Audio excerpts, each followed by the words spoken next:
Bom, eu estava repetindo, se no dia 25 de novembro for agora, você está assistindo a aula ao vivo, mas se não for, você está assistindo essa aula gravada, porque ela vai ficar disponível depois. E se você quiser assistir de novo também, assista em outra oportunidade. É só entrar no site e você vai conseguir fazer isso. Na realidade, hoje estou comemorando a saída do quarto livro da coleção Neuroaprendizagem, que é justamente esse livro a respeito de inteligência em concursos. Esse livro Inteligência em Concurso, tem muita gente que me pergunta, mas já foram escritos tantos livros a respeito de concurso? Inclusive, alguns amigos meus escreveram livros fantásticos, Alberto de Lísola, Valdir Santos, tem um monte de gente que escreveu livros interessantíssimos. E por que você está escrevendo um livro a respeito disso? Porque eu descobri a absurda importância que tem no sucesso de um vestibular, no sucesso de um concurso público, o nível de inteligência do candidato. Eu vou explicar melhor, e tem cara que nesse momento está dizendo, mas se eu burro tenho chance? Sim, claro, ninguém é burro, e todo mundo obviamente tem chance. Eu vou contar um pouco a história do surgimento desses livros e por que eu estou fazendo alguma coisa um pouco diferente. Em 1961, foi o ano em que eu comecei a dar aula. E foi o ano em que eu programei meu primeiro computador. Obviamente, os primeiríssimos computadores daquela época eram as famosíssimas réguas de cálculo. Eu dava aula de régua de cálculo. E a régua de cálculo é uma coisa que a maioria de vocês nem sequer sabe o que é. Apesar de que tem alguns relógios chiquitosos que ainda usam régua de cálculo dentro do mostrador, para medir a velocidade do carro, etc.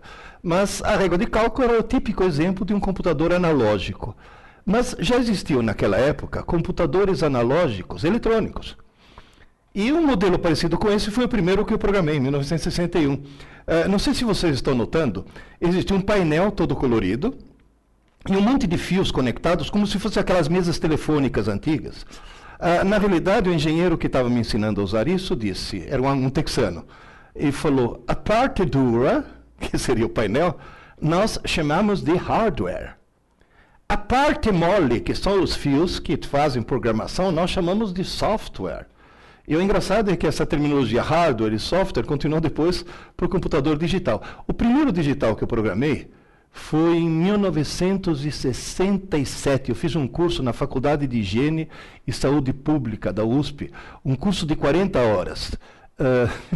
E o engraçado é que com esse curso de 40 horas, depois acabei virando, muitos anos depois, professor titular de técnicas avançadas de processamento de dados. Aqui já quero dar um alerta para todos vocês. A enorme, gigantesca importância de se transformar num autodidata. Isso é fundamental. Nesse curso, naqueles computadores gigantescos, eram aqueles como mainframe, que custavam milhões de dólares, conversando com o engenheiro, perguntei, escuta, mas nas horas vagas, o que vocês fazem? Ele falou, nós fazemos simulações para o C100. Eu vou explicar melhor. C100 era uma espécie de FUVEST da época que selecionava candidatos para as escolas de medicina.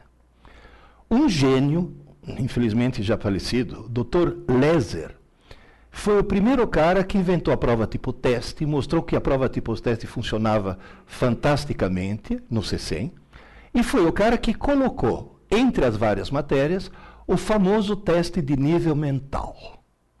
Tanto é que quando depois tiraram o teste de nível mental, ele ficou enfurecido. Ele escreveu artigos a respeito disso, por uma razão muito simples. Agora eu vou explicar para vocês uma coisa interessantíssima, que naquela época me pediram sigilo porque era considerado um segredo. Mas hoje, deixou de ser um segredo, por quê? Porque naquela época se achava que inteligência fosse um fator genético, como a cor dos olhos. Se eu faço um teste de nível mental, e o coitado tem um nível mental baixo, ele fica desanimado, porque ele nunca vai... Não é verdade. Hoje nós sabemos que inteligência, talento e vocação são qualidades aprendidas. As neurociências já mostraram isso. Você vai dizer, o que é um teste de nível mental? Eu vou dar um exemplo. Por exemplo, todo mundo já viu testes desse tipo.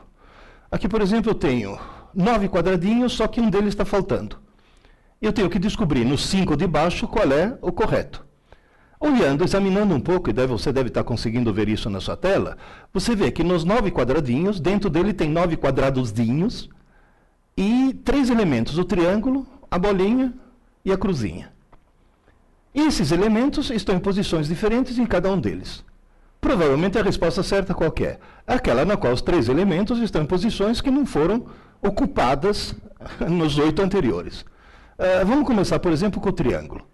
Se eu pegar a resposta, digamos, genérica, o triângulo pode estar em qualquer lugar.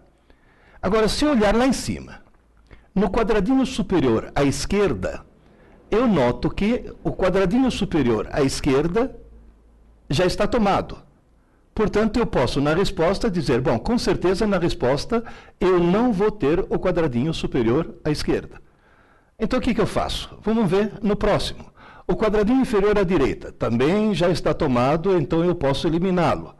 O quadradinho inferior à esquerda também já está tomado e eu posso eliminá-lo. O quadradinho superior à direita, elimina. O do centro à esquerda, elimina. O do centro à direita, elimina. O quadradinho que está à direita, elimina. O quadradinho que está embaixo, elimina. Obviamente, a resposta tem que ter o quê? Um triângulo no qual esteja ocupando o quadradinho superior. Isso já permite, se você olhar embaixo, eliminar 3 das opções. Você vai dizer, bom, agora vou escolher entre 2. Isso no exame é fundamental, essa história de eliminar o que não pode, porque de repente faltou tempo, vou chutar. Se você já eliminou 3, você aumentou a sua chance no chute enormemente. Agora você tem uma chance em 2 em vez de ter uma chance em 5. Agora, você notou que olhar para a cruzinha não vai adiantar nada, porque a cruzinha está exatamente na mesma posição nas 2 opções. Então eu devo olhar para a bolinha. Na hora que eu olho para a bolinha, eu percebo o quê? Que no canto superior esquerdo a bolinha já está ocupada. Portanto, não é a número 2. E só para checar, olhando o centro inferior, eu vejo que a bolinha não está em nenhuma dessas posições. Portanto, a opção correta é essa. Eu demorei mais ou menos 2 minutos para resolver isso. Só que eu estou falando e estou explicando. Na hora de fazer um teste, se você demorar mais que 30 segundos para achar a resposta, você já está bobeando. Então, na realidade, esse teste mede, digamos assim, a velocidade de raciocínio e, no fundo, a inteligência. O que faziam naquele computador, aquele velho computador no qual eu comecei a programar aquela coisa gigantesca? Eles faziam simulações dizendo, por exemplo, se eliminar a importância de alguma das matérias. Por exemplo, matemática é menos importante. Quem teria sido aprovado? Geografia é mais importante. Quem teria sido aprovado? E eles tomaram um susto. Porque eles descobriram que se todas as matérias tivessem peso 0, mas fosse apenas o nível mental, o exame decisivo para escolher os candidatos escolhidos seriam, com raríssimas exceções, praticamente os mesmos. E nesse momento eles chegaram a uma conclusão que os assustou. Quem passa num vestibular difícil, quem passa num concurso difícil, não é quem sabe mais. É quem é mais inteligente. Você vai dizer, agora, o que eu faço? Simples. Torne-se cada vez mais inteligente. Se está provado e demonstrado que inteligência se aprende, o truque para se preparar não é ficar se entupindo de informações. O truque é ter atividades que te tornem cada vez mais inteligente. Se você fizer o gráfico do QI de uma pessoa, e o número de pessoas, na vertical você colocar o número de pessoas que têm um certo QI, e na horizontal você colocar as pessoas que têm esse QI, você vai notar que existem poucas pessoas que têm um QI muito baixo. Algumas delas até têm que internar. Existem poucas pessoas que têm um QI muito alto. Essas têm que internar mesmo. Agora, existe uma grande faixa que nós vamos chamar de faixa da normalidade, que está entre justamente esses 2 extremos. Fazendo-se um teste de QI, você pode chegar a um certo resultado. Então, por favor, entenda uma coisa importantíssima. Na frente de cada um de nós existe uma escada chamada escada da inteligência. Todo dia você pode subir um degrau. Só que cuidado, é um degrau por dia. Portanto, o ciclo de aprendizagem e crescimento de inteligência é algo que começa, acontece e se encerra em 24 horas. Mas eu posso subir? Claro. Posso descer? Claro. Se você quiser ficar mais burro, eu posso te dar algumas dicas. Por exemplo, tome Ritalina. Se você tomar Ritalina, porque tem cara aí concurseiro que acha que é muito esperto, a Ritalina está provado, diminui o quociente de inteligência da pessoa. Pode acalmá-la, pode fazer com que a pessoa se concentre mais porque ficou mais calma, é claro que ficou mais calma. Está drogada? Pô, e se não for um produto químico, como é que eu fico mais burro sem produtos químicos? Simples, Facebook. Passe mais de 1 hora por dia no Facebook, você vira uma besta total. O Facebook está emburrecendo as pessoas. Isso também está provado através de uma série de testes. Ô, professor, e como é que eu faço para saber se eu subi a escada? Bom, se você fizer um teste de QI hoje e outro daqui a uma semana, provavelmente você não vai notar diferença nenhuma. Mas se você fizer o que eu vou te aconselhar a fazer, o teste hoje e um teste, por exemplo, daqui a um ano, você vai notar daqui a um ano que você está com QI mais elevado, portanto, você está subindo realmente essa escada. A coisa é extremamente simples. Inteligência se aprende. A cada dia que passa, você pode ficar cada vez mais inteligente. Tem gente que diz, mas por que no Brasil as coisas não funcionam como deveriam funcionar?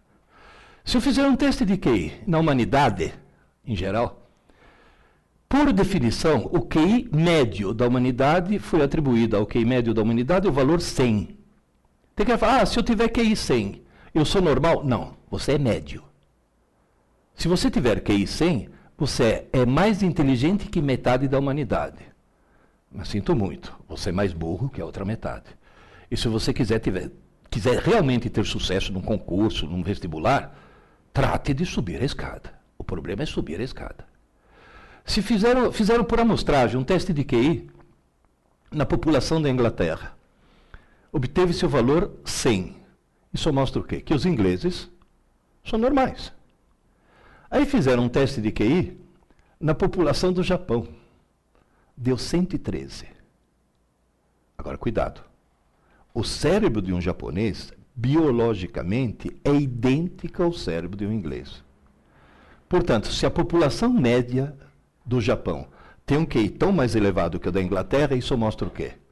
O sistema educacional japonês faz subir a escada mais do que o sistema inglês. Ou seja, a inteligência se aprende. E os japoneses aprendem mais que os ingleses porque têm um sistema educacional muito mais eficiente. Por amostragem, fizeram um teste de QI na população do Brasil.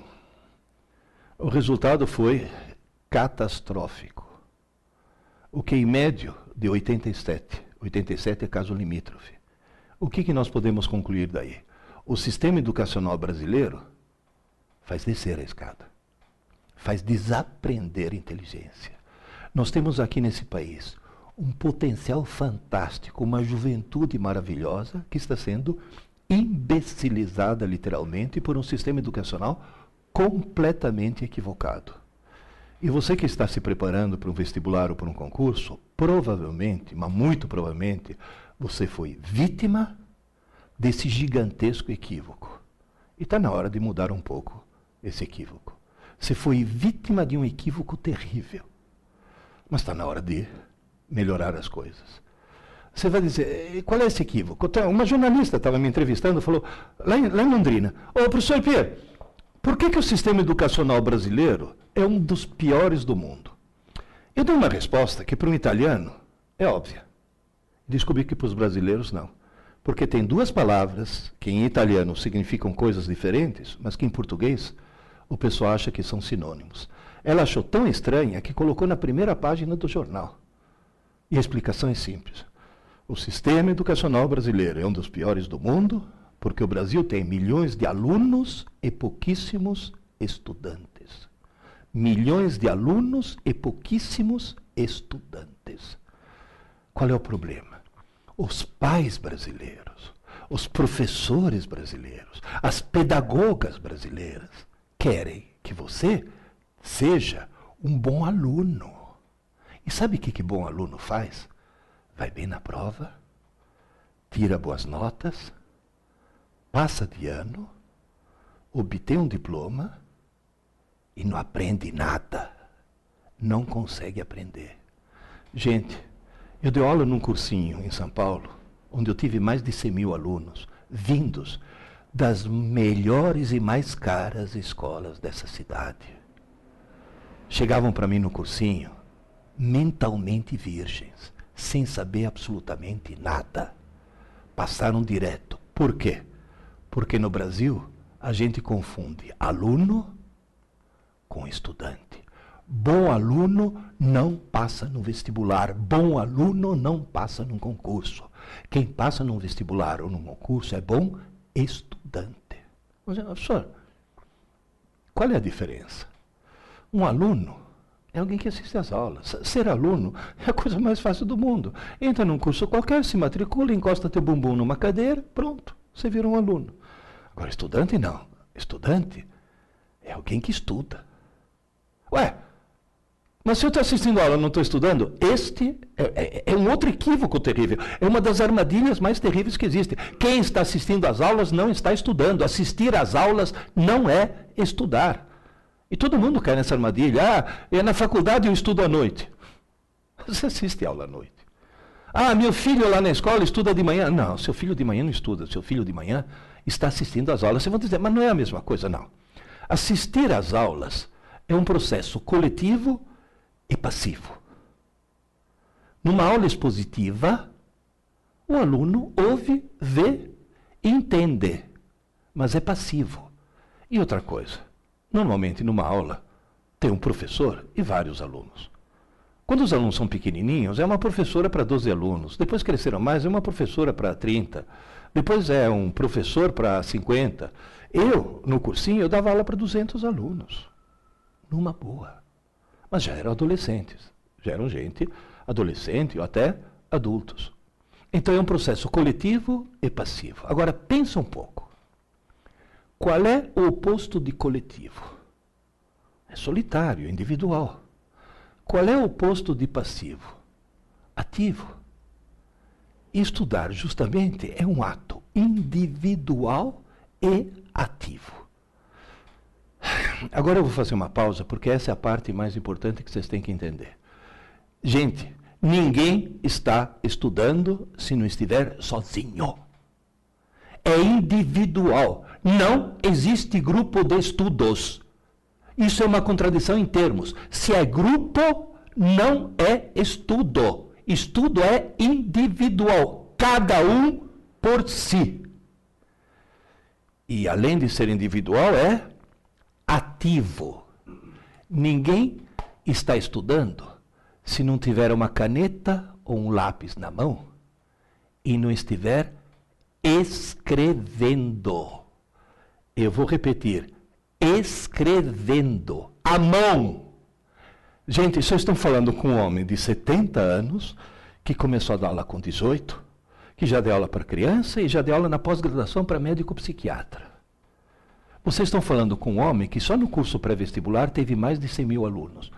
Por favor, ouçam. Não existe outra forma de se estudar que não seja escrever. Tem cara que fala, não, mas espera aí, eu estou lendo um trecho do Código Penal, eu não estou estudando o Código Penal, não. Você não está estudando, você está lendo e não vai gravar nada. Como é que eu faço? Simples. Pega o texto, pega uma caneta, ou um lápis, um papel, e vai lendo. Tudo que for importante, escreva. É importante? Escreva. Tem que falar, como é que eu sei o que é importante? Simples. Faz de conta, na hora de escrever, que você está preparando uma cola. Na hora de preparar uma cola, surge lá de dentro um poder de síntese que você desconhecia. Tanto é que quem prepara a cola bem feita não precisa puxar, porque só o ato já funciona. E agora, cuidado por uma outra coisa importantíssima. Eu falei escrever, eu não falei digitar. Se você escrever, vai para o teu HD. Se você digitar, vai para o HD do computador. E na hora de fazer um vestibular, um concurso, o computador que você leva é esse. Ah, mas isso está provado cientificamente ou é uma opinião sua? Não, não é opinião minha. Está provado cientificamente. Agora vai. 5 minutos, já que eu sou químico e físico, 5 minutos de química e física. A molécula que vocês veem à esquerda é uma molécula de glicose que foi alterada. Um dos grupos hidroxila foi substituído por flúor 18.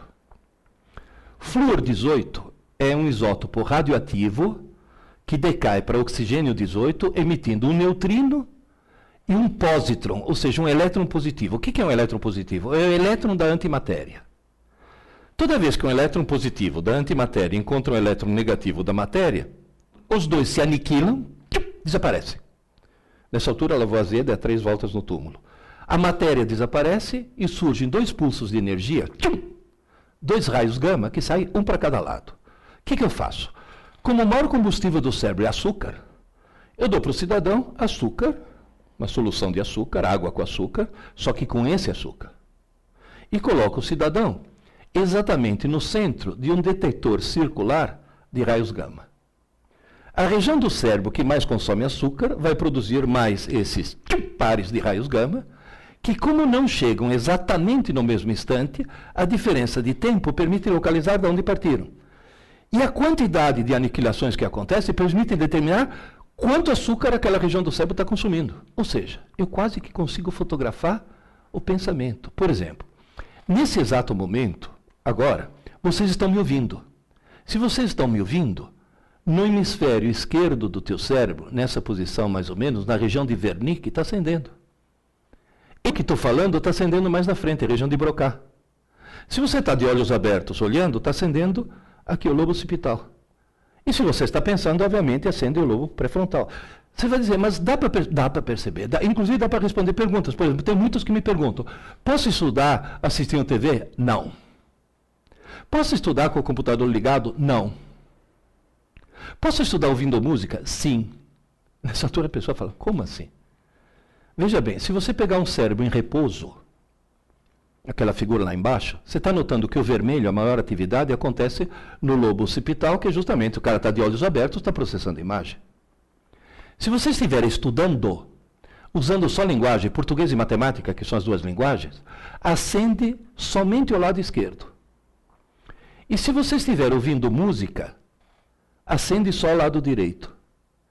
Agora, veja bem, se você estiver estudando em silêncio, o lado esquerdo está trabalhando a toda.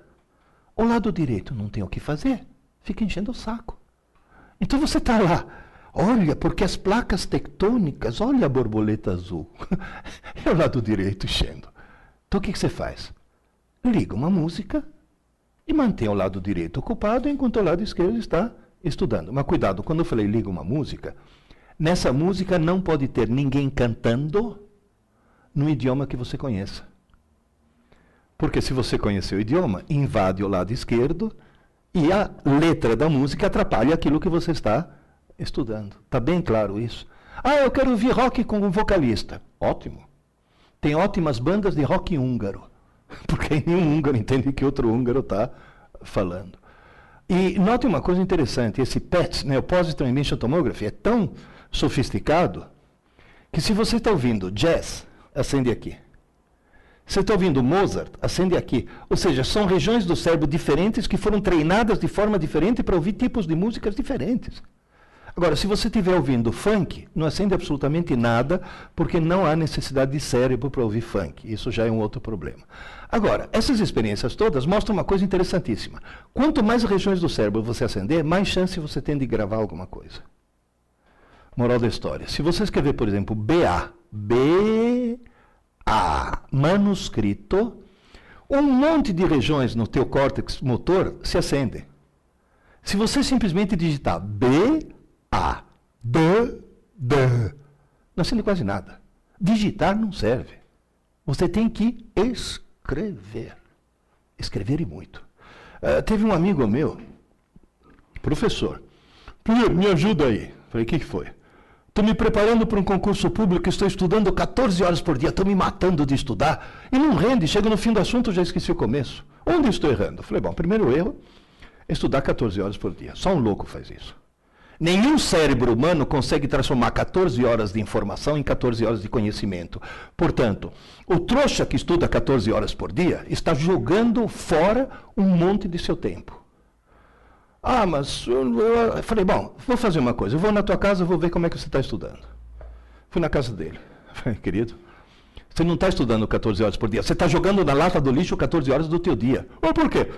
Você só está lendo. Ah, mas ler não é estudar? Eu falei, não. Tanto é que tem cara tão trouxa que faz curso de leitura dinâmica só para jogar seu tempo fora mais depressa. Porque ler não é estudar. Estudar é escrever. Aí ele falou para mim, ah, mas eu escrevo. Eu falei, deixa eu ver o caderno. Ah, caderno, Pierre, é coisa do passado. Agora eu estou anotando tudo no meu notebook. Eu falei, isso, seu trouxa. Manda agora teu notebook e fazer exame no teu lugar. Eu peguei o notebook dele, joguei no lixo, suavemente, porque ele ia pegar de volta. Entreguei um lápis, falei, escreva. E me mandou um e-mail.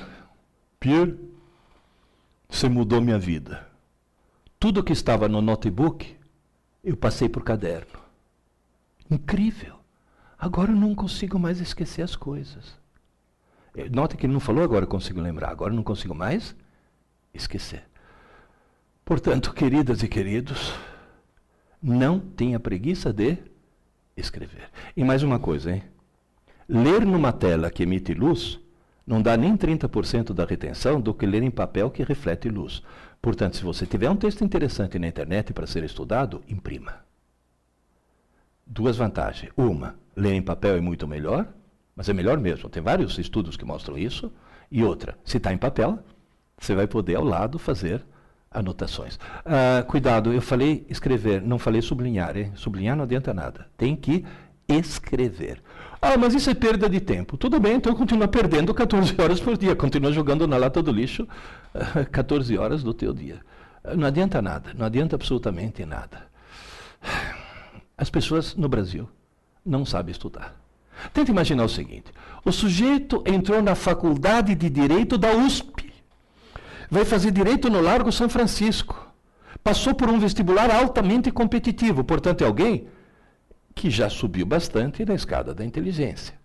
Aí ele passa 5 anos da vida dele estudando Direito, com a família sustentando, quer dizer, não precisa nem trabalhar durante o curso superior, coisa que eu tive que fazer. Se forma bacharel em Ciências Jurídicas. Você vira o diploma dele? Tem o histórico escolar, a nota mais alta dele é 8. E aí ele vai prestar exame na OAB. Faz o famoso exame da OAB. E consegue um feito inacreditável. Consegue ser reprovado. Quanto por cento? 20% dos formados no Largo São Francisco da USP são reprovados no exame da OAB.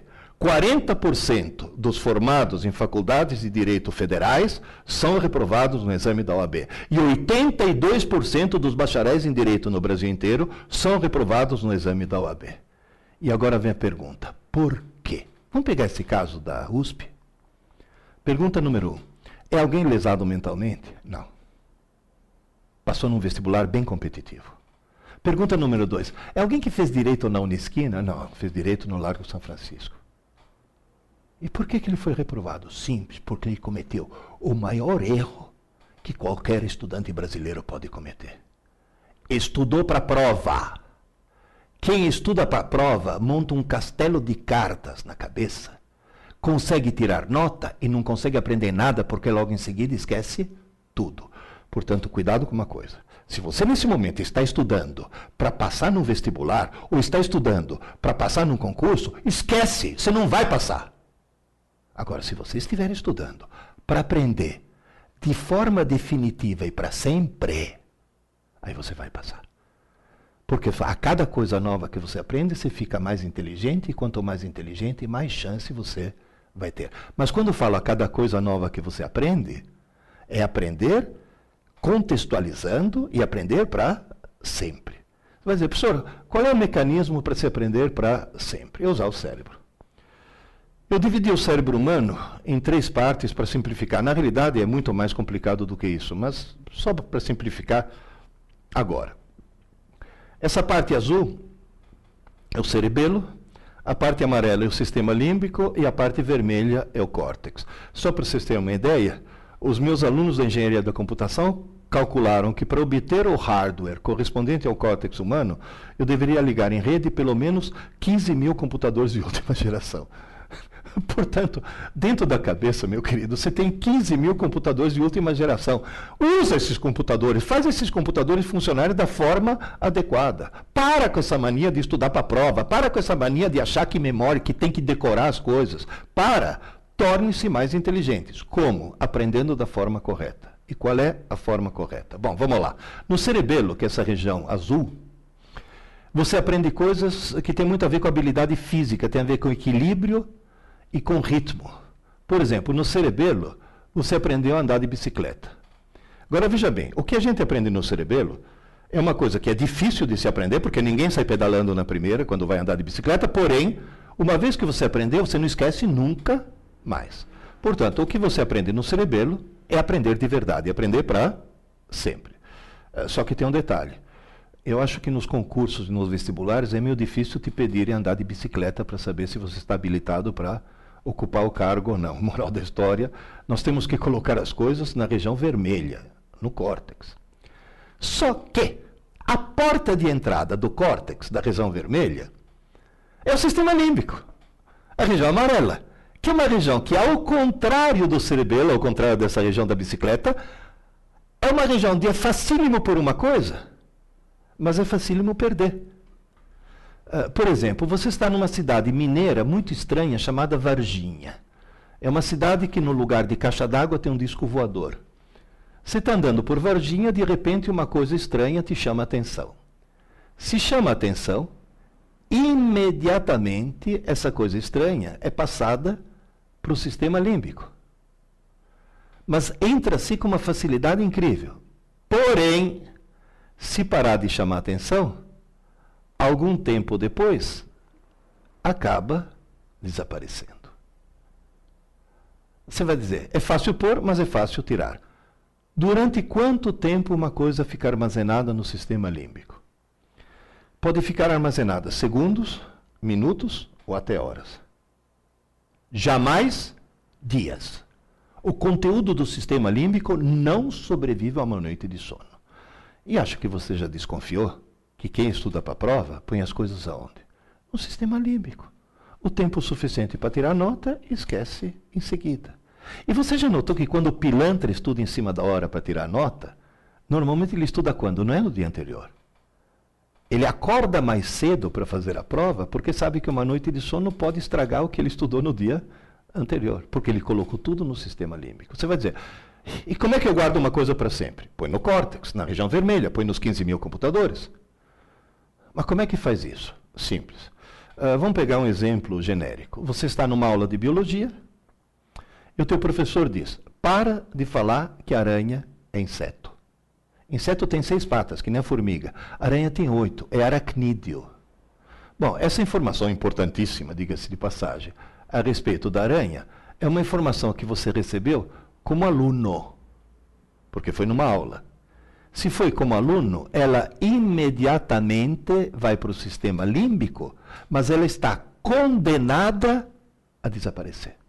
Essa noite vai desaparecer durante o sono. Ah, mas eu quero gravar. O que eu faço? Tem um truque. Aquela informação recebida durante uma aula, que pode ser presencial, pode ser à distância, pode ser uma aula que você mesmo está dando para si mesmo, lendo um livro, mas a informação recebida, se no mesmo dia, insisto, tem que ser no mesmo dia. Se ela for trabalhada ativamente como estudante, veja bem, se é estudante tem uma pessoa só, não tem grupo de estudo. E se ativamente é alguém que tem um lápis na mão. Que esse alguém acaba fazendo? Pega um pedaço de papel e começa. 1, 2, 3, 4, 5, 6. Vai desenhando 6 patas da formiga. E escreve embaixo. Isto é uma formiga, e se é uma formiga, ela tem 6 patas. Aí ele desenha uma aranha. E a aranha tem 1, 2, 3, 4, 5, 6, 7, 8 patas. Portanto, a formiga é um inseto, a aranha é um aracnídeo.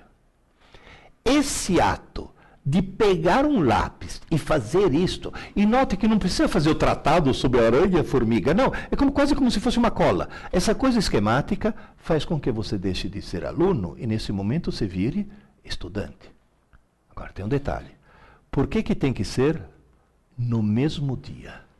Porque aquela informação que você trabalhou como aluno, naquela noite, naquela mesma noite, durante o sono e só e exclusivamente durante o sono, esse é o ponto-chave, ela é transferida para o córtex, é quase como se o sistema límbico fosse memória RAM e o córtex fosse o HD. Portanto, o teu cérebro é um computador que salva, mas só salva durante o sono. De forma que amanhã de manhã, quando você acordar, no sistema límbico já sumiu, porque não sobrevive a uma noite de sono, mas no córtex vai estar lá para sempre. Vai estar acessível o tempo todo. É uma memória permanente. Mas porque foi no mesmo dia em que a informação foi recebida que ela foi trabalhada ativamente, com lápis na mão. Portanto, durante o dia, tudo que entra no teu cérebro, entra no rascunho.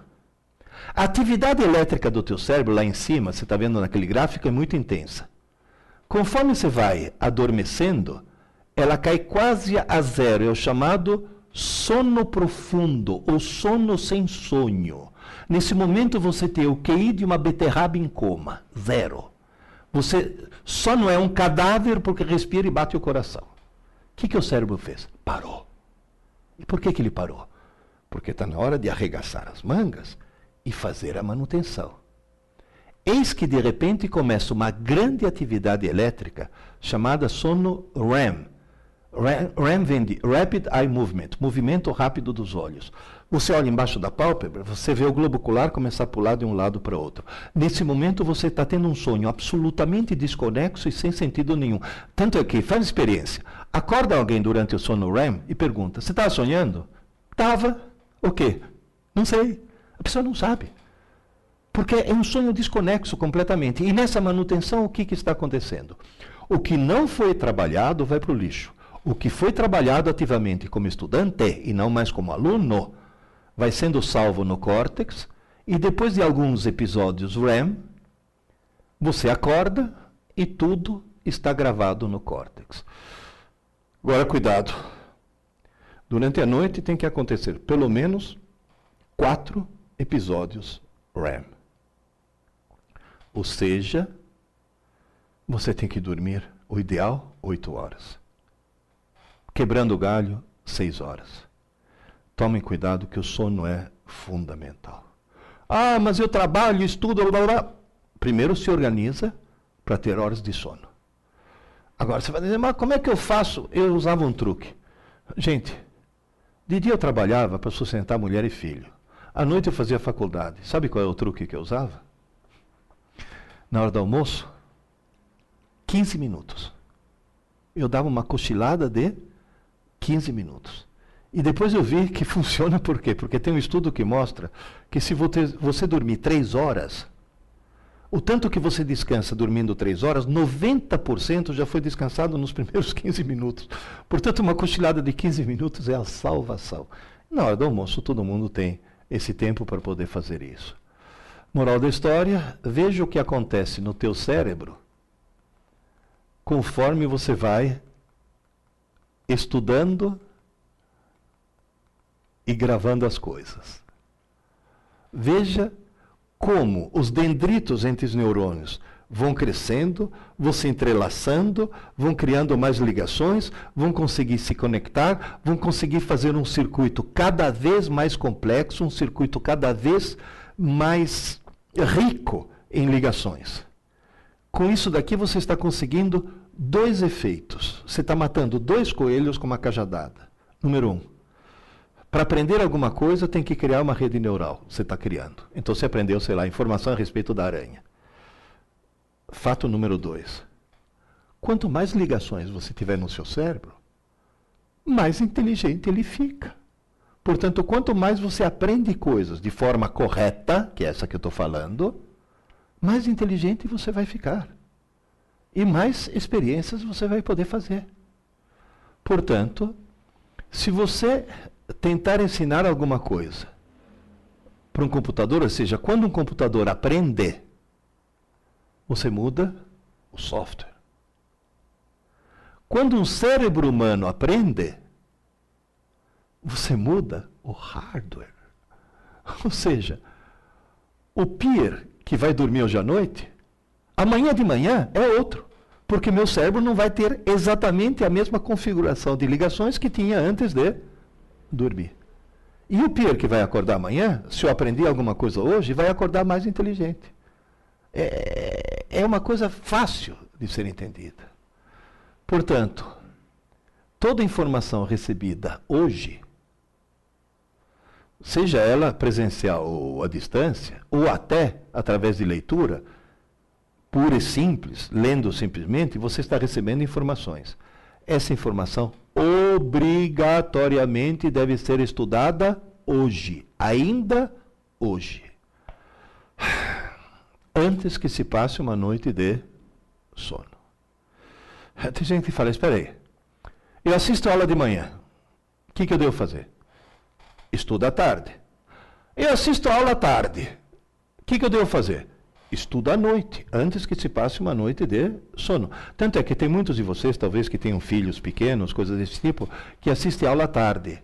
A lição de casa não tem que ser feita na manhã seguinte, tem que ser feita à noite. Quando ele chegar em casa, ele vai ter que fazer a lição de casa. E pode fazer experiência, se ele fizer a lição de casa à noite, o rendimento dele vai mudar terrivelmente. Agora vem a famosa pergunta. E quem assiste a aula à noite vai fazer o que eu fiz. Eu fiz todo o meu curso de física na Universidade de São Paulo à noite, porque de dia eu tinha mulher, uma filha e mulher grávida. Estava chegando a segunda, portanto eu trabalhava para sustentar a família.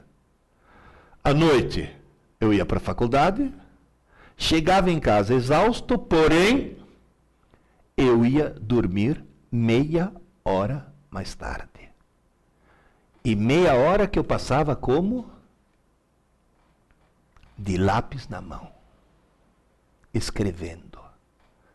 É isso que faz uma gigantesca diferença. Tanto é que meus alunos do cursinho sempre usaram o famoso lema: aula dada, aula estudada, hoje. Aula dada, tem que ser aula estudada, hoje. Tem gente que fala, mas eu não assisto aula. Melhor, se você perde menos tempo. Se você tem mais tempo para estudar. Tanto é que o grande equívoco cometido nas escolas brasileiras é entupir o coitado de aula de manhã e à tarde. E o sujeito simplesmente não tem tempo de estudar. Há um equívoco. Não é verdade que quanto mais aulas você assistir, mais você aprende. Mentira! Você aprende quanto mais horas de estudo você tiver. A aula não foi feita para aprender. A aula foi feita para entender. Professor não ensina, professor explica. E se você não entender, ele explica de novo. E se você não entender, ele é tão criativo que inventa uma nova maneira de explicar. A aula não foi feita para aprender. Portanto, aumentar o número de aulas é burrada. Tem que aumentar o número de horas de estudo. Só para vocês terem uma ideia, o melhor sistema educacional do mundo é da Finlândia. E na Finlândia, todas as escolas são período integral, porém, só tem aula pela manhã. E à tarde, além do esporte que eles fazem, cada um deles tem sua escrivaninha, e eles fazem a lição de casa todas as tardes, que lá não é lição de casa, é lição de escola mesmo, porque eles não vão para casa. Moral da história, esse é o truque. Nas 24 horas, você tem que ter um espaço para entender, para receber a informação. Depois de receber a informação, tem que ter um espaço para trabalhar ativamente com lápis na mão a informação. Isso serve para aprender. E depois, uma boa noite de sono para fixar. Sabe o que quer dizer isso? Que o ritmo do cérebro humano é circadiano. A palavra circadiano vem do latim circadien, ao redor de um dia. Tudo começa, acontece e se encerra em 24 horas. 24 horas. Esse é o ponto fundamental. Portanto, na hora que você estiver subindo a escada da inteligência, lembre-se, é 1 degrau por dia, porque tudo tem que acontecer dentro das 24 horas. E as 3 coisas que tem que acontecer são entender, aprender e fixar. Se uma das 3 não acontecer, ou acontecer na ordem errada, como, por exemplo, a criança que assiste aula à tarde, chega em casa, dorme, vai fazer a lição na manhã seguinte e pronto, já ferrou tudo.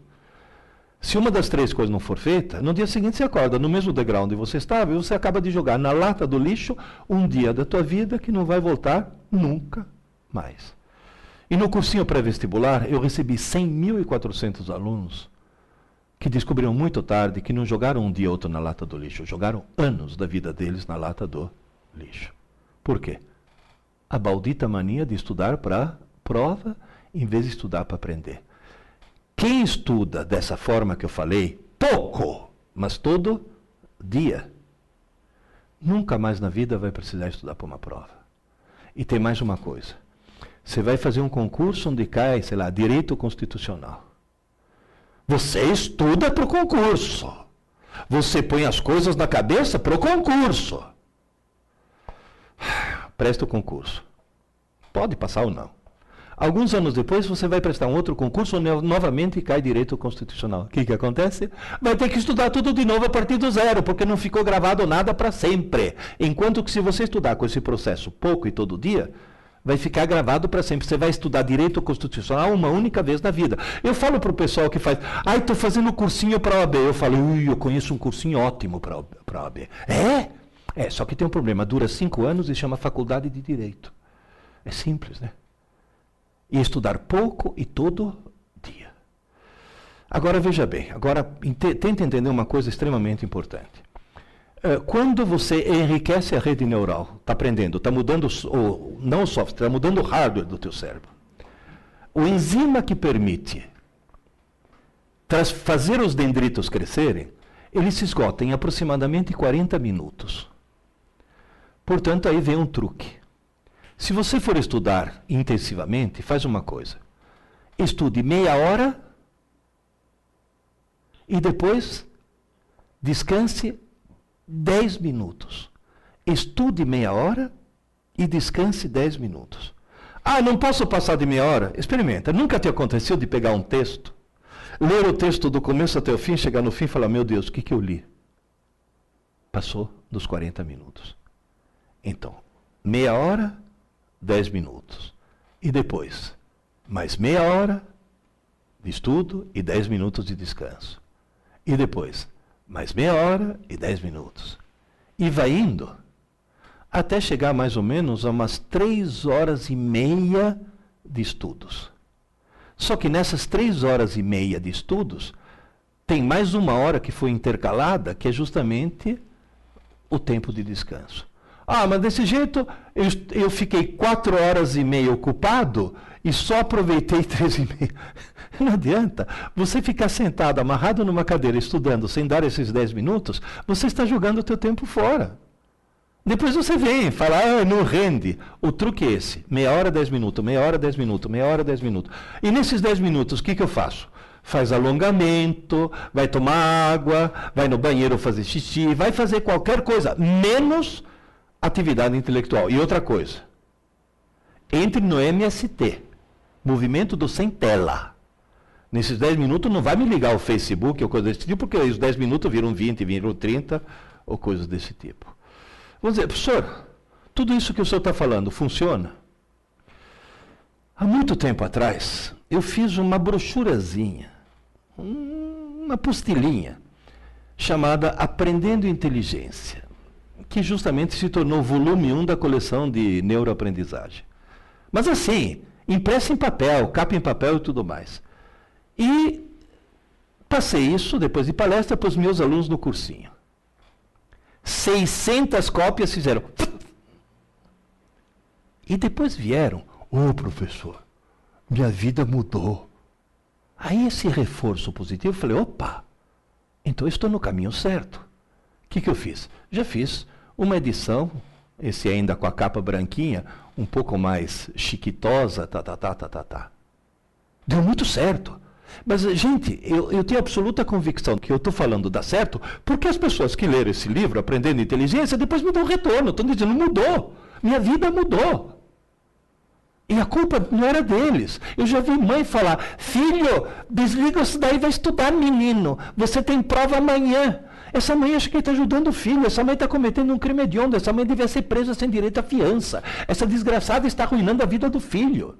Porque a frase certa seria, filho, Desliga isso daí, vai estudar, menino. Você teve aula hoje. Esse que é o problema. Então, no fim, acabou surgindo esse livrinho aqui, que depois deu origem a esse livrinho aqui. Por quê? Porque eu tive que explicar para os pais como funcionava a coisa. E aí, me obrigaram a escrever esse livro aqui, esse verde aqui. Por quê? Porque eu tive que explicar para os professores como funcionava a coisa. Aí chegou um monte de gente e falou, tá bom, você escreveu um livro para quem é aluno, e eu que sou autodidata. Tchau, tchau. É justamente o livro que eu estou lançando hoje, que é justamente esse para concurso, onde eu tento mostrar todas as manhas possíveis para você se tornar mais inteligente. Esse que é o ponto-chave. Mais inteligente. Eu vou abrir agora para perguntas. Se sobrar alguma pergunta depois dessas, o site no qual você pode entrar, esse editora.tv, que é um site que vai te reencaminhar, é um URL muito fácil que vai te reencaminhar depois para um monte de outros sites. Mas basicamente os 4 livros, já está saindo o 5º, viu? Já estou no 5º livro. Os 4 livros basicamente são azul para alunos, o vermelho para pais não, para mães, que a parte mais terrível da escola são as mães. As mães dão muito palpite errado. O verde que é para os professores, e esse amarelo alaranjado aí, que era para ser preto, mas a editora resolveu mudar a cor, esse amarelo alaranjado é justamente para os autodidatas que estão se preparando. E eu escrevi esse livro porque fiquei com muita pena do cara que fica 14 horas por dia a troco de nada. Quando, na realidade, passar num concurso, passar num vestibular, é outro papo, é outra técnica, e você, insisto, tem que se tornar cada vez mais inteligente. Eu acho que agora a gente poderia abrir para as perguntas do pessoal, né? Já tem alguma coisa? Tem gente que já ficou revoltada, né? Vamos ver um pouco se tem alguma dúvida, alguma pergunta, alguma coisa que eu possa responder para vocês. Abriu?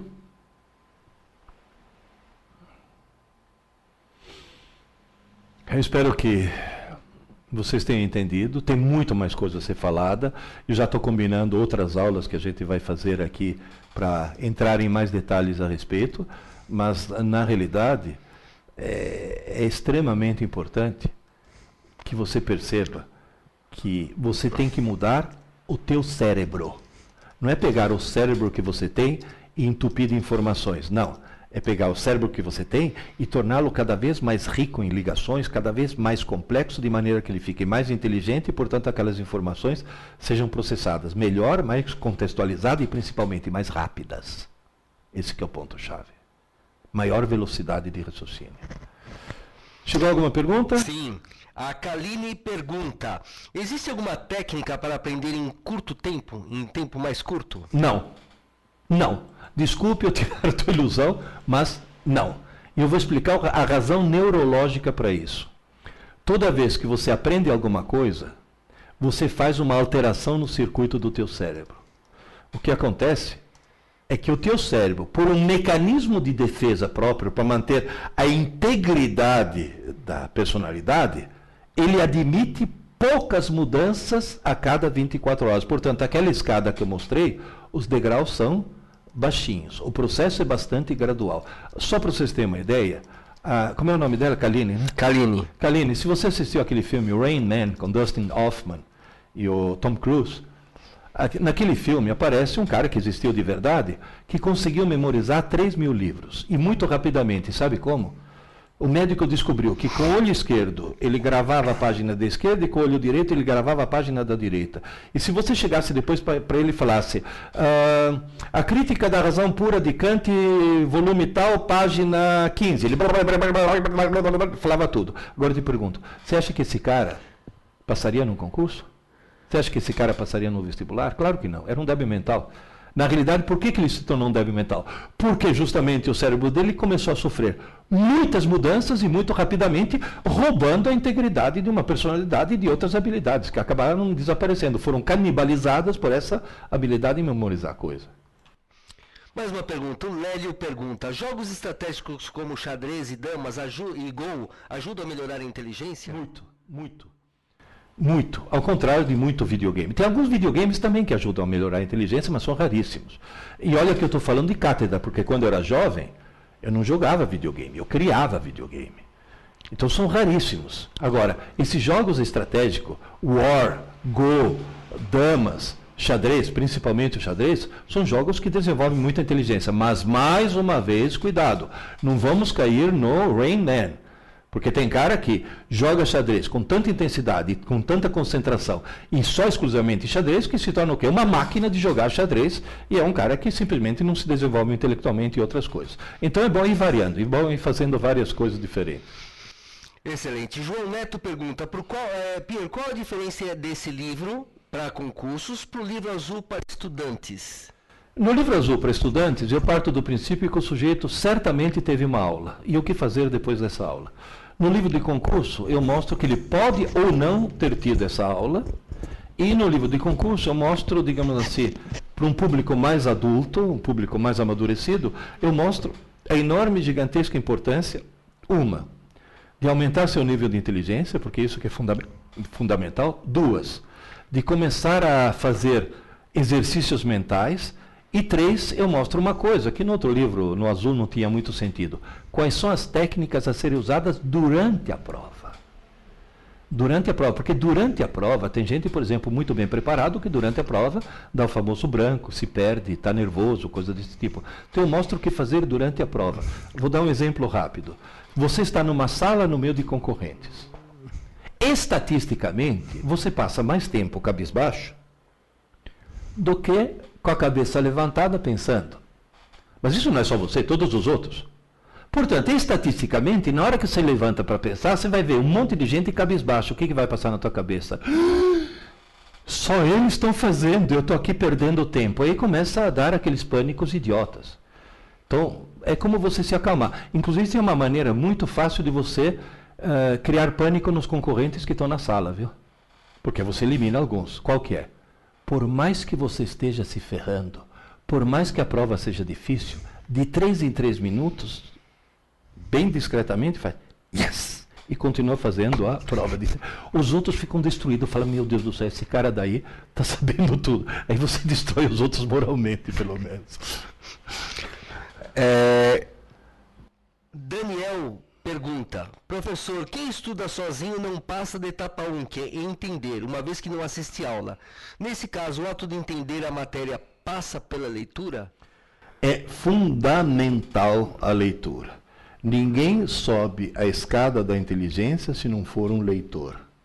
Ninguém é um leitor se não for alguém que lê muito. Ninguém lê muito se não for alguém que lê por prazer. Portanto, queridas e queridos, a leitura não interessa do que. Pode ser até 50 tons de cinza. Que é aquela espécie de Sabrina pornô que lançaram, que fez um grande sucesso. Pode ser leitura de qualquer coisa. A leitura é fundamental, desde que você goste. Porque na hora que você gosta, o que acontece? Você lê muito. Quanto mais você lê muito, mais você decodifica, mais interpretação de texto você tem, mais vocabulário você tem, mais coisas vão acontecendo e, principalmente, mais inteligente você se torna. E a inteligência, muitas vezes, permite com que você construa o conhecimento em vez de recebê-lo. Eu vou dar um exemplo simples. Eu estava brigando com os meus alunos porque eu falei que eles tinham um vocabulário muito limitado. Porque eles liam muito pouco. Aí um dos meus alunos me desafiou assim, falou, aí o senhor tem vocabulário? Eu falei, eu tenho um vocabulário maior porque eu leio mais do que vocês. Aí ele abriu, ele tinha um daqueles, abriu. Então me diz aí, o senhor sabe o que é bradipneia? Eu falei, não. Haha! Eu falei, não, espera aí. Eu não sei, mas vamos pensar um pouco. Eu sei que o contrário de taquicardia é bradicardia. Então, se taquicardia é o coração batendo depressa, bradicardia deve ser o coração batendo devagar. Então, esse brade significa devagar. Pneia. Eu me lembro que quando eu fazia mergulho, me ensinaram a mergulhar com equipamento ou em apneia. Apneia. A, negação, pneia, respirar. Ou seja, prendendo a respiração. Portanto, bradipneia deve ser a respiração muito lenta. Essa definição não vale. Eu falei, como não vale? Essa definição é.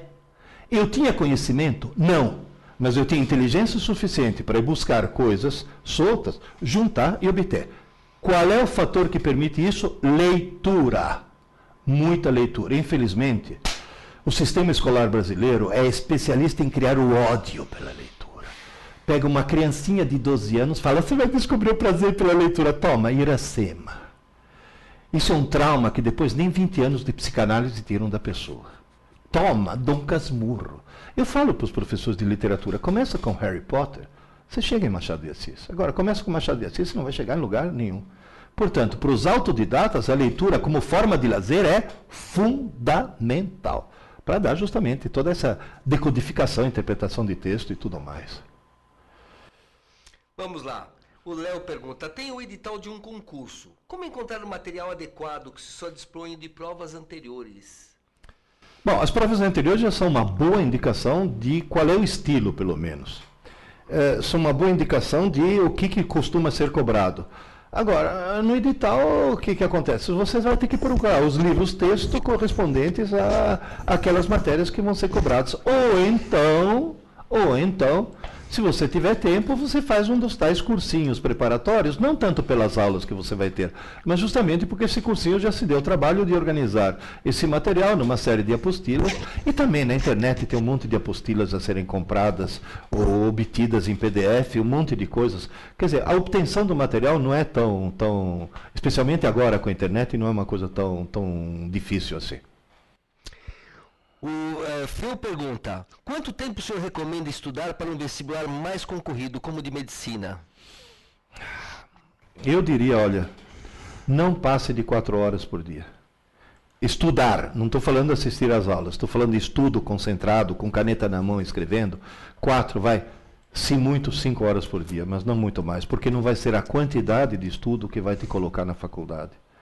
Vai ser exatamente o grau de desenvoltura de raciocínio que você vai ter, que vai te permitir entrar na faculdade. Como é o nome dele? F-E-L-L, Phil, né? Acho que é Phil, seria o Phil.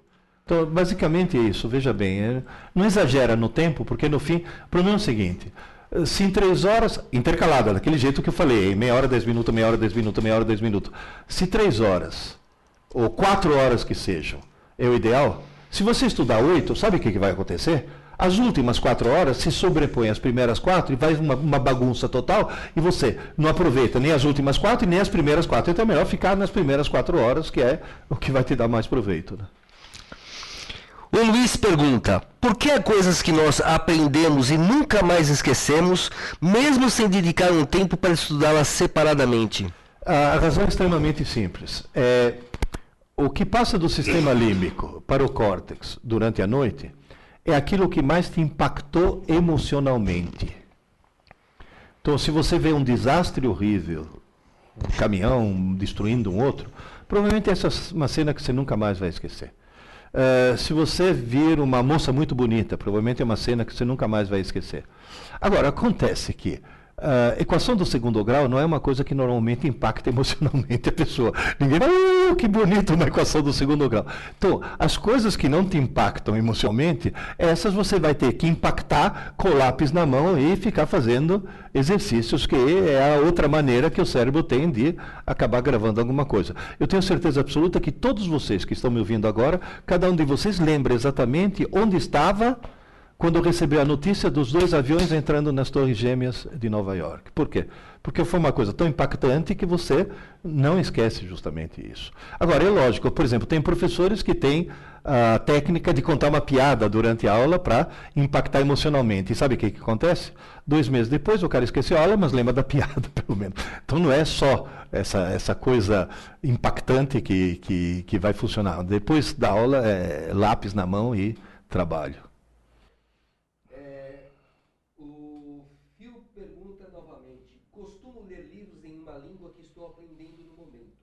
Posso ler esses livros durante os intervalos de estudo? Sim.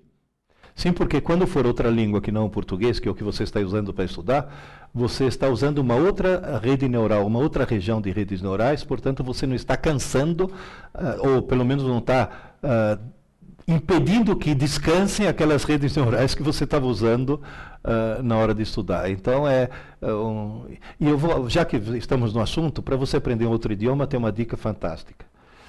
que funcionou para mim. Hoje eu falo 5 idiomas. Assista filmes em DVD no idioma original, com a legenda no idioma original também. Tanto o filme no idioma original e a legenda também no idioma original. Isso permite com que você vá mergulhando muito e leia livros no idioma que você quer aprender. Você fala, mas se eu pego um livro no idioma que eu não aprendo, não sei nada, teu cérebro aprende. É impressionante como contextualizando o cérebro consegue descobrir as coisas. Quando você aprendeu a falar português, você não tinha um dicionário, não tinha legenda, Gugu Dadá traduzindo o que você estava falando. E você, simplesmente, você aprendeu contextualizando, né? Essa maneira de aprender o idioma. O Alessandro pergunta, eu posso utilizar mapas mentais? Funcionaria? Teria alguma técnica? Olha, realmente, com relação aos mapas mentais, eu tenho um pé atrás, deixa eu explicar por quê. Porque é tanta técnica essa de montar o mapa mental que o sujeito fica mais preocupado em montar o mapa segundo a técnica do que com o conteúdo do próprio mapa. Tem até uma experiência feita numa universidade americana em que o mesmo texto foi dado por um grupo que estudou de maneira tradicional, qual aquela fazendo resumo, lápis, e um grupo que fez os tais mapas conceituais, os mapas mentais, Muito bem.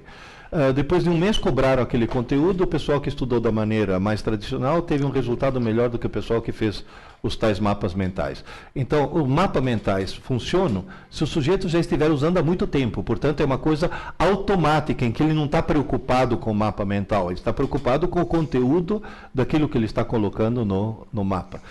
Entendeu a diferença? É a mesma coisa que, sei lá, eu sou um péssimo jogador de tênis. Só que eu ganho quando eu vou jogar com um cara melhor do que eu. Por quê? Eu perco o primeiro set, tudo bem, sempre perco, sou péssimo. Aí eu viro pro cara e falo, você joga bem pra caramba, mas já descobri o teu segredo. Já sei por que você joga tão bem. Eu descobri que você põe o polegar, a tua empunhadura, o polegar toma uma posição que é justamente o que te dá mais força lá na pancada, tá? O segundo set eu ganho, porque o cara fica olhando pro polegar dele em vez de ficar olhando pra bola. O truque é extremamente simples. Se você faz um mapa mental com a preocupação, será que estou fazendo um mapa segundo o conceito adequado do mapa, não sei o que, esquece. É o conteúdo daquilo que está lá que acaba interessando. Cristiano pergunta, como fazer para armazenar o conteúdo de uma determinada matéria? Como determinar o que aprender? É aquilo que eu falei no começo. Como é o nome dele, Cristiano? É, o Cristiano. Cristiano, eu cheguei no Brasil, eu sabia falar bom dia, obrigado e alfinete só. Eu tinha 12 anos, não sabia falar português. E me botaram na escola mesmo assim, eu tive que me virar. Um belo dia, eu entro na sala de aula, eu não conhecia ainda os mecanismos brasileiros. Entrei na sala de aula e vi todo mundo alvoroçado. Falei, nossa, os nativos estão irrequietos hoje, deixa eu ver o que está acontecendo. E aí fui ver, estava todo mundo escrevendo com uma letra muito miúda em pedacinhos de papel muito pequenos. Falei, deve ser um ritual religioso, né? De repente, eles fazem um pedido por embaixo do santinho, né? Mas eu perguntei para o colega, falei, mas sente, mas que coisa é com isso? Ele olhou para mim e falou, cola. Falei, e o que é cola? Falei, é para consultar durante a prova. Falei, e o professor deixa? Ele falou, não. Aí eu fiquei estarrecido, eu descobri que tem gente que acha que está na escola para tirar nota, e não para aprender. Mas aí, em Roma, faça como os romanos, em Piracicaba, onde eu estava, faça como os piracicabanos. Preparei minha cola. Preparei uma cola sanfona, a 4 cores. Na primeira página da cola tinha índice, sabe? Cola tal, página tal, cola tal, página tal. Adivinha o que aconteceu? Não precisei puxar. Porque o trabalho que eu tive foi o suficiente. A partir desse dia, sabe o que eu comecei a fazer? Toda tarde, quando eu chegava em casa, eu me perguntava, se as aulas que eu assisti hoje caísse numa prova amanhã, que cola eu prepararia? E preparava a cola. E jogava numa gaveta. E nessa gaveta só entrou e nunca saiu. Você está vendo um homem na tua frente que nunca precisou colar na vida. Por quê? Porque passou a vida preparando cola. Então, se você quer saber o que é realmente importante, olha para aquilo e fala, eu vou fazer de conta que eu vou preparar uma cola. Eu vou fazer de conta que na prova que vai cair esse assunto, eu tenha sido autorizado a preparar uma cola. E na hora de preparar a cola, o que é realmente importante você acaba pondo. Mas tem gente que é tão imbecil que xeroca a cola do outro, né? Mas aí tudo bem, aí é outro problema. Daniel pergunta, essa leitura deve ser também uma leitura atenta e escrita, tal como o período de estudo, e deve também ser quebrada a cada 30 minutos? Não, Não, a leitura por prazer pode tocar em frente. Pode tocar em frente porque essa é uma leitura que você não está querendo que aquilo fique gravado permanentemente do teu cérebro. Na realidade vai acabar sendo gravado porque se é uma leitura prazerosa, a emoção, o prazer de descobrir a história, não, agora vai acontecer isso, vai acontecer aquilo, esse prazer de descobrir a história é suficiente para motivar teu cérebro a acabar gravando a maior parte disso daí. Mas na realidade é uma leitura, insisto, que deve ser uma leitura por prazer, porque você está se divertindo. Ou seja, se você conseguir fazer com que tua principal forma de divertimento, a segunda, né? A primeira é sexo, mas a segunda forma de divertimento mais interessante seja a leitura, intelectualmente você está feito. Felipe pergunta, professor, costumo ler muitas matérias, livros e assistir palestras sobre os assuntos que gosto. Para gravar isso, devo sempre fazer um resumo escrito sobre tudo que vejo no meu dia? Sim, só que eu te daria um conselho. Fazer um resumo exige conectar palavras, e ao não conectar palavras, você vai escrever muitas palavras que têm apenas a função de distribuição do texto e não são palavras-chave. Então eu diria para você fazer menos do que um resumo. As palavras-chave, aquela que você fala, esta frase não posso esquecer, essa palavra eu não posso esquecer, isso eu não posso esquecer. Então só as palavras-chave que vão servir depois como gancho mnemônico para aquilo que você está fazendo. Ou seja, faz uma experiência, tenta pegar uma história infantil, sei lá, Chapeuzinho Vermelho, e tenta escrever Chapeuzinho Vermelho em 20 palavras. Você não vai usar e, ou, com, entende? Tenta escrever em 20 palavras que você vai ver que você pega a parte essencial. Quem comeu quem? Pronto. Kaline pergunta, em sua opinião, qual a melhor estratégia para passar em um concurso público muito concorrido?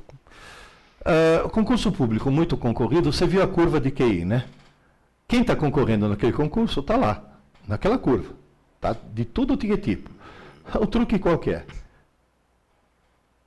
Dá um jeito de ficar no cantinho. Dá um jeito de você ser uma das pessoas mais inteligentes daquele concurso. Isso vale para concurso público, isso vale para vestibular, e isso vale para a vida profissional. Hoje em dia, as empresas estão desesperadas, porque estão recebendo diplomados ANTA. Eles usam essa palavra, ANTA diplomado, ou seja, pessoas que obtiveram diploma, mas não desenvolveram a própria inteligência. O truque é esse. É muito concorrido, seja uma das pessoas mais inteligentes. Como é que eu faço? Suba a escada.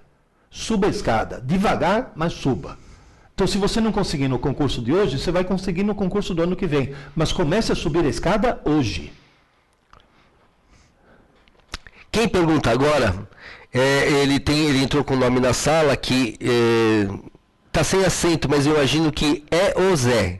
Tá? Eose, né? E-O-Z-E. É o Zé. Então é o Zé.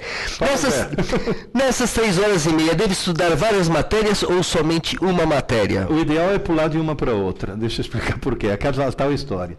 Quando você usa o cérebro, você está ativando redes neurais, está gastando energia nessas várias redes neurais, está gastando substâncias químicas, enzimas que precisam ser repostos depois nas várias redes neurais.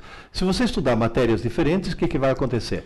Enquanto você está estudando matemática, você está dando um descanso em português. Enquanto você está estudando história, você está dando um descanso na álgebra. Ou seja, você está passando de uma matéria para outra, sempre tentando não perder o fio da meada, obviamente, tá certo? Mas o ideal seria se você se organizasse que cada uma daquelas meia horas fosse dedicada a uma determinada matéria. Porque permite que o cérebro... Porque o cérebro, quando o cérebro se concentra numa coisa só, é a hora que ele cansa, é a hora que ele não aguenta mais. Então, pulando de uma para outra, você consegue reduzir um pouco esse cansaço. Alessandro pergunta, para estudar temos que ter 30 minutos de estudo e 10 minutos de descanso.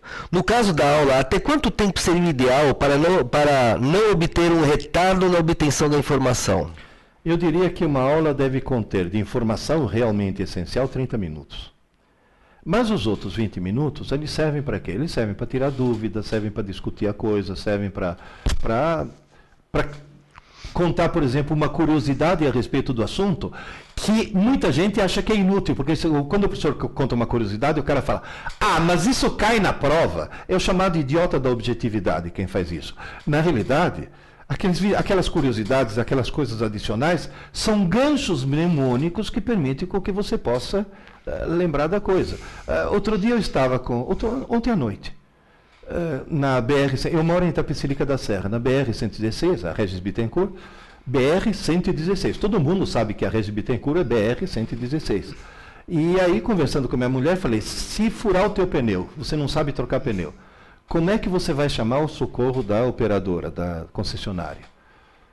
Porque tinha passado, ou era 0800, 70, 90, 116. Aí ela falou, o 0800 dá para lembrar porque todas elas são 0800. O 116 está na cara porque eu estou na BR-116, eles fizeram até de propósito. Mas como é que eu gravo 70, 90? Falei, simples, tenta imaginar que você está num barco, num veleiro, no meio de uma calmaria e o desgraçado não consegue andar. Ela falou, e? Falei, você quer andar, mas é uma calmaria. Falou, e? 70, mas 90. Então, bem que você 70, você tenta, mas 90. Ela falou, mas isso é muito infame. Sim, é infame, mas você nunca mais vai esquecer isso, porque justamente você criou um gancho mnemônico para a coisa. E vocês também não vão esquecer nunca mais. Você vai rezar furar o pneu só na BR-116. O Davi pergunta, professor Pierre, após assistir uma aula, caso eu converse com outras pessoas sobre a informação assistida, realizando um debate, é possível fixar a informação? Professor Pierre, você recomenda algum artigo? Não terminou. Na realidade, veja bem, essa história do debate é útil, mas lembre-se, não é estudo. Agora, ele é útil se o debate for acalorado. Por quê? Debate acalorado significa emoção. E emoção significa o quê? Maior chance de que teu cérebro queira gravar alguma coisa. Artigos, olha, eu aconselharia uma enormidade deles, mas eu vou te dizer. Faz uma coisa, eu tenho um site. Entra naquele editora.tv, você é remetido inclusive para o meu site, dá uma olhada nos vários artigos que eu escrevi naquele site, que já é um bom caminho, porque lá inclusive indica uma certa bibliografia, né? Ótimo. Daniel pergunta, a leitura do período de entender a matéria, para quem estuda sozinho, deve ser quebrada em ciclos de 30 minutos? Bom, agora você está lendo para efeito de estudo, você está lendo para entender, para depois você aprender. Existem duas técnicas aí. Como é o nome dele? Esqueci. É o Daniel. Daniel, tem duas técnicas. E eu descobri que essas técnicas variam de pessoa para pessoa. Uma das técnicas qual que é? É o sujeito ler o texto, direto, ler. E depois pega papel e lápis e relê, anotando as coisas importantes. A segunda técnica, que muita gente usa, qual que é? Não fazer a primeira leitura. É já ir fazendo isso. Eu prefiro a primeira técnica. Por quê? Porque você já tem uma visão geral.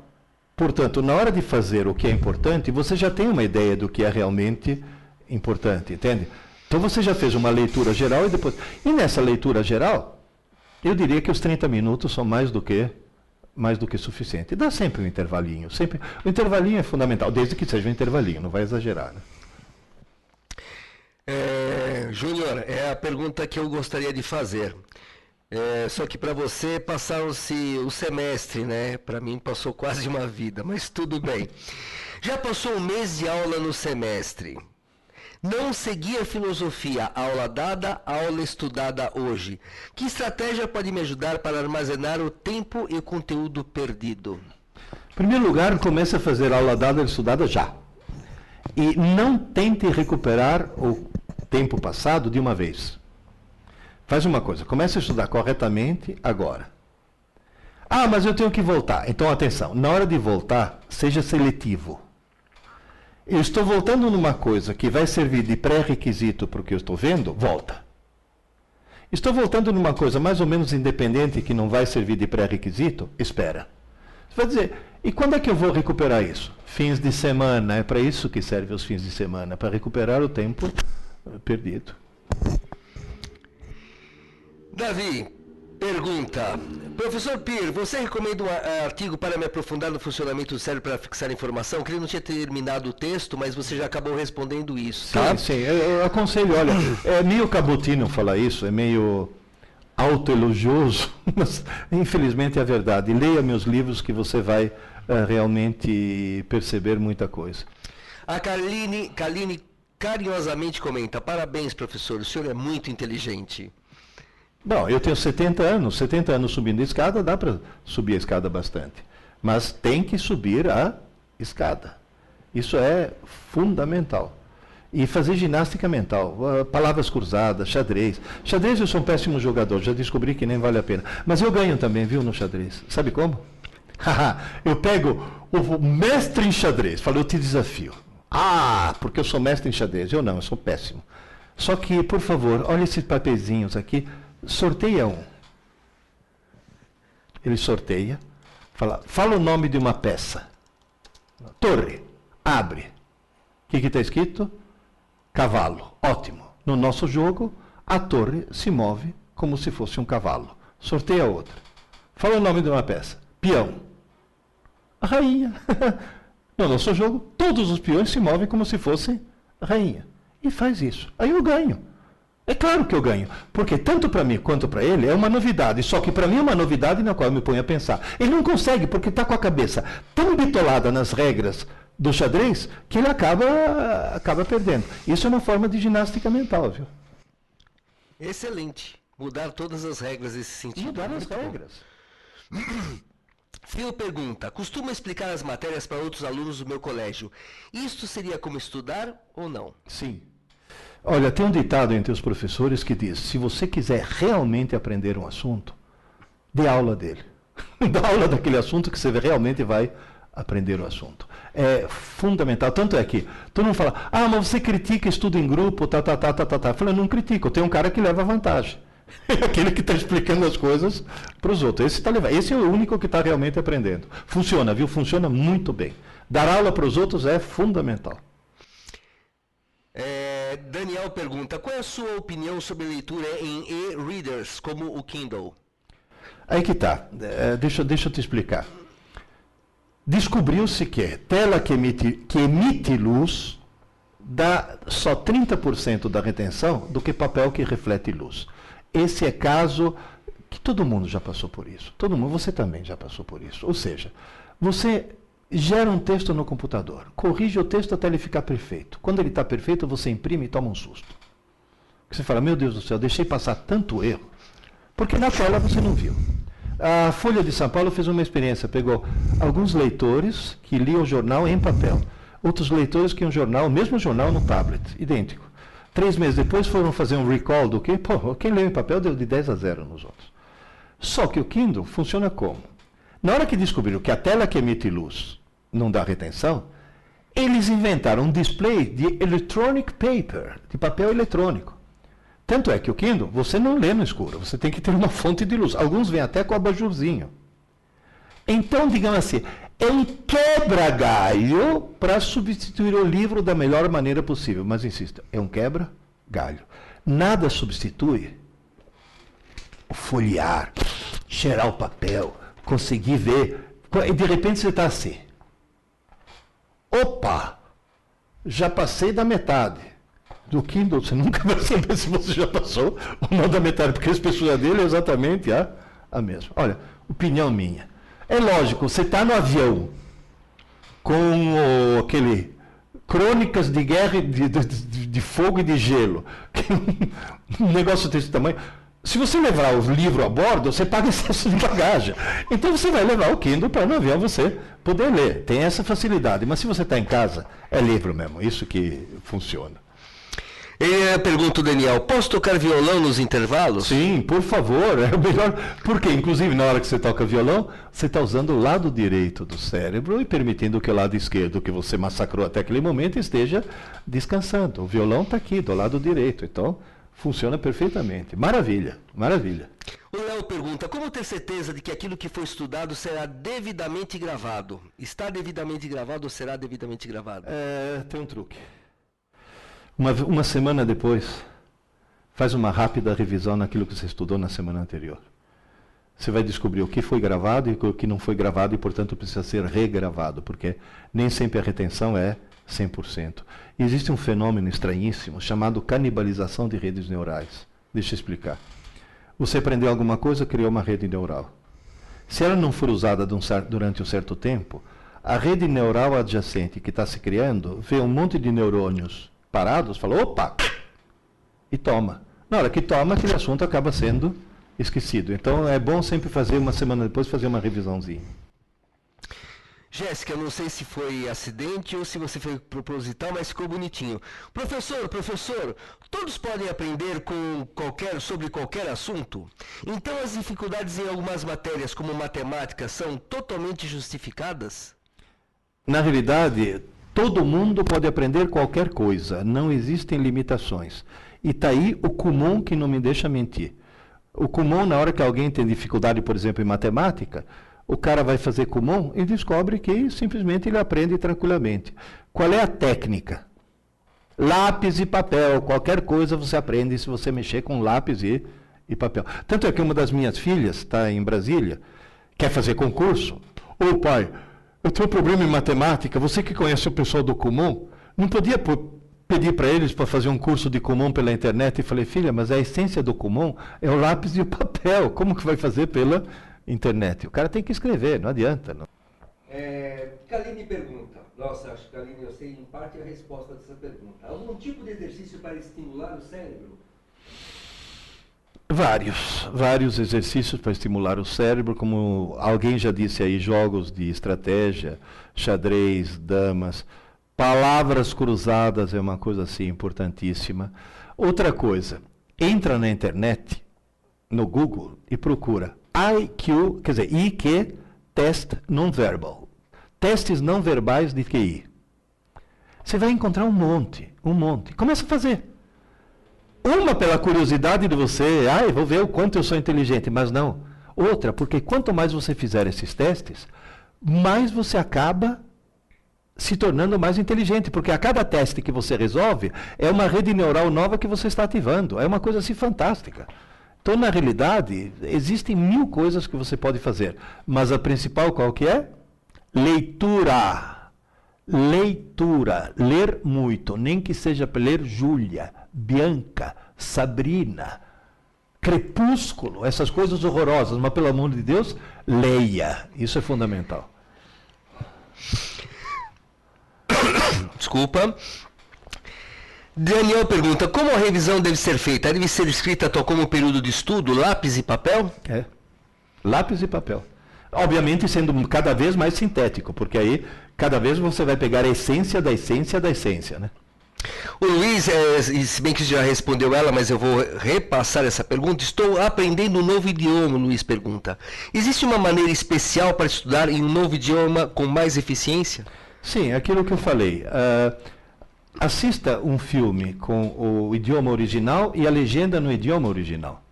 Isso é importantíssimo. Tem gente que fala, mas aí eu não vou entender nada. Então faz uma coisa. Assiste o filme dublado. Você vai entender tudo. E depois, 3 ou 4 meses depois, faz isso que eu falei. Assista de novo com o idioma original e legenda no original. O enredo você já sabe. E aí você vai contextualizando e você vai acabar aprendendo dessa forma. Essa é a maneira com a qual a criança aprende um idioma. Ou seja, contextualizando. É a única maneira que você tem de realmente aprender. Eu vou te confessar uma coisa. Eu sempre falo que eu falo inglês. Mentira. Eu falo inglês muito mal. Por quê? Porque eu aprendi inglês lendo. Eu leio e escrevo com muita fluência. Só que na hora de falar, não sei como pronunciar a bendita da palavra, que eles têm umas regras malucas.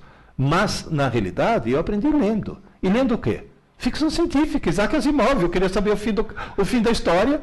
Eu li 3, 4, 5 volumes deles em português. O 6º, que contava o fim da história, acabou de ser lançado. Eu estava em Nova York, vi nas vitrines, falei, comprei.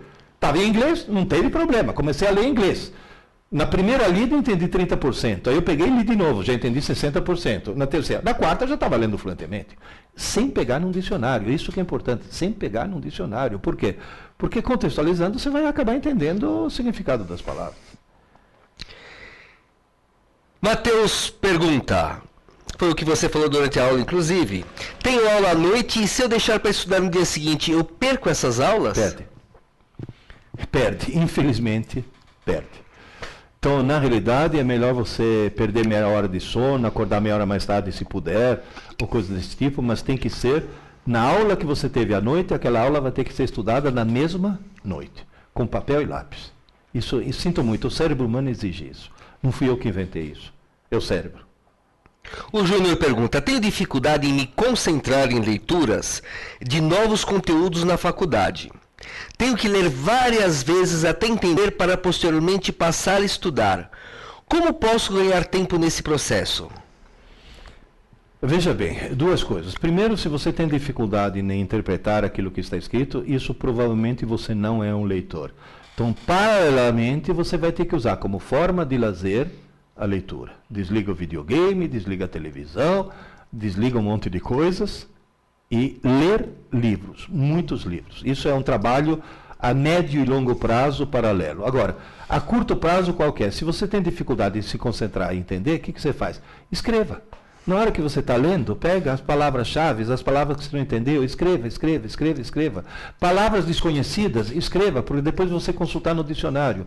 Mas o ato de escrever, ninguém consegue perder a concentração enquanto está escrevendo. Só se for um médium que está psicografando, porque se você está escrevendo, você é obrigado a se concentrar naquilo que você está escrevendo. É a melhor maneira de manter a concentração. Davi pergunta, existem registros de crianças com nível de inteligência acima do normal. Como se posicionar sobre isso, entendendo que a inteligência não é genética?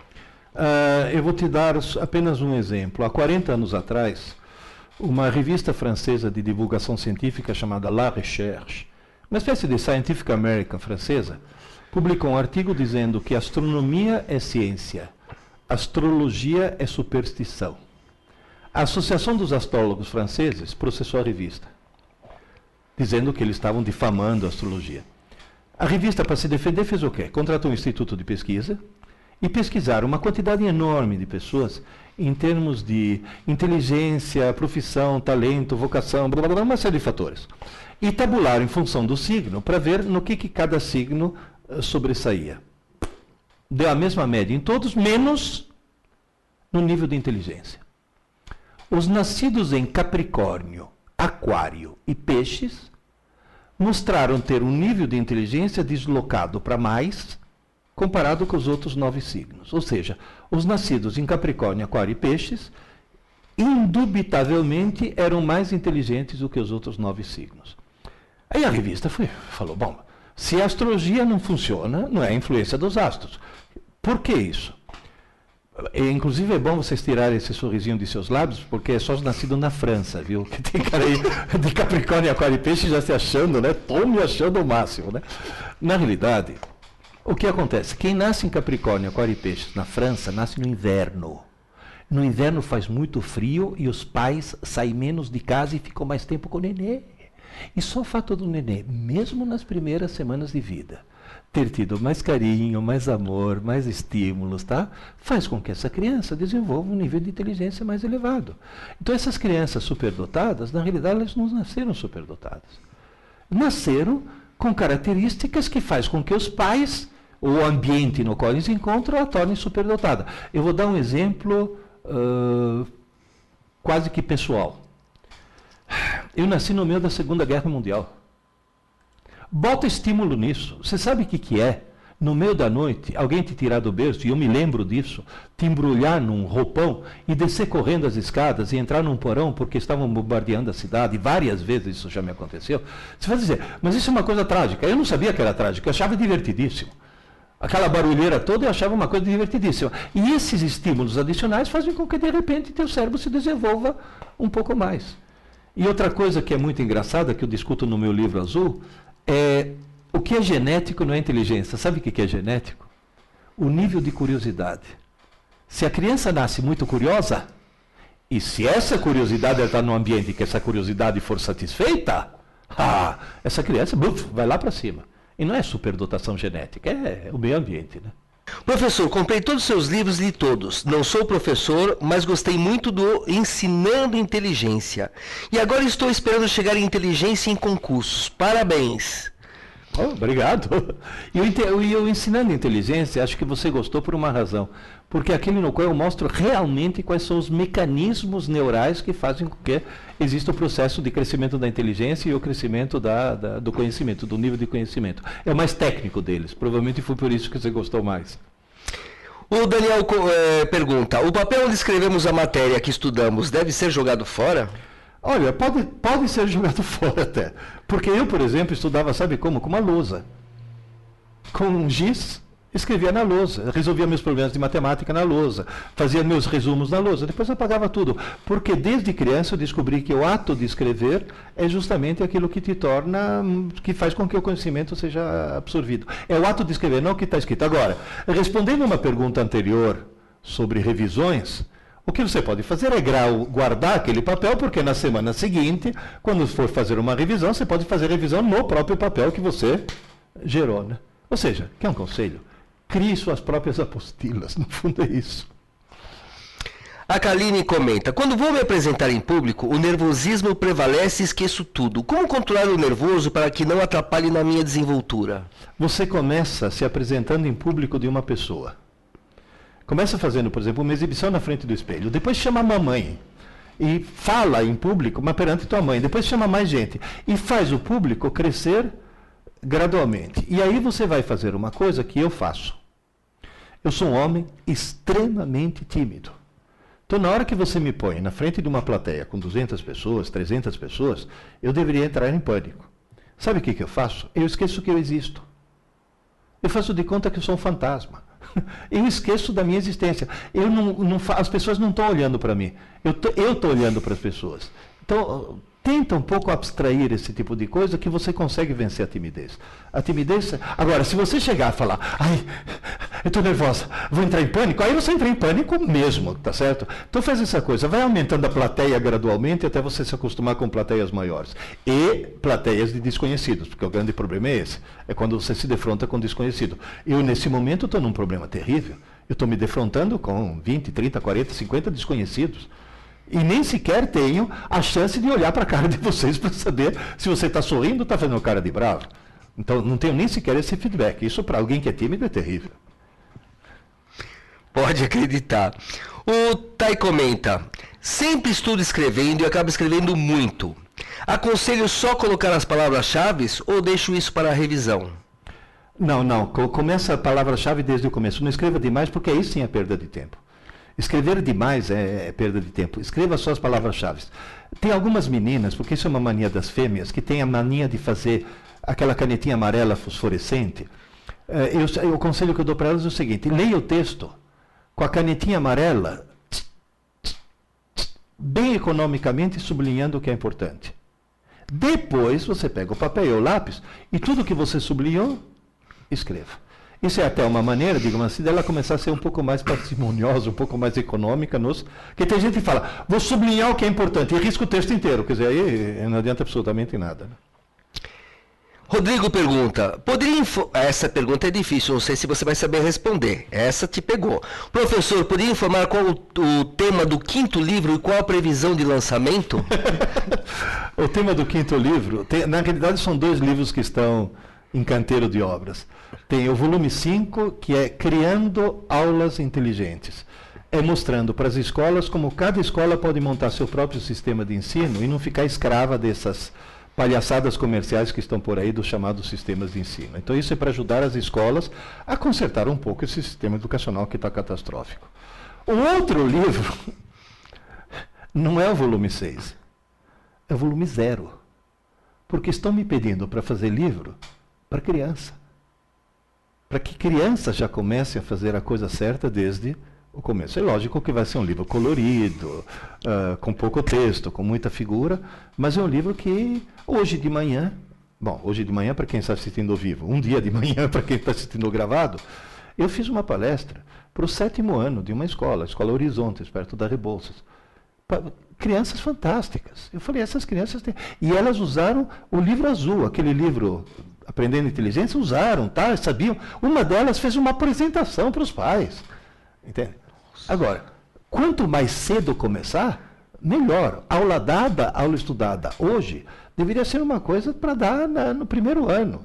Eu falo para as mães que têm neném em casa, essa história que o neném precisa de estímulos, eu falo, faz o neném dormir no colo, balançando nesse ritmo. Que dá tempo de falar aula dada, aula estudada, aula dada, aula estudada. Começar o mais cedo possível, né? Então, um beijão para vocês e até a próxima. Vai ter mais aulas dessas.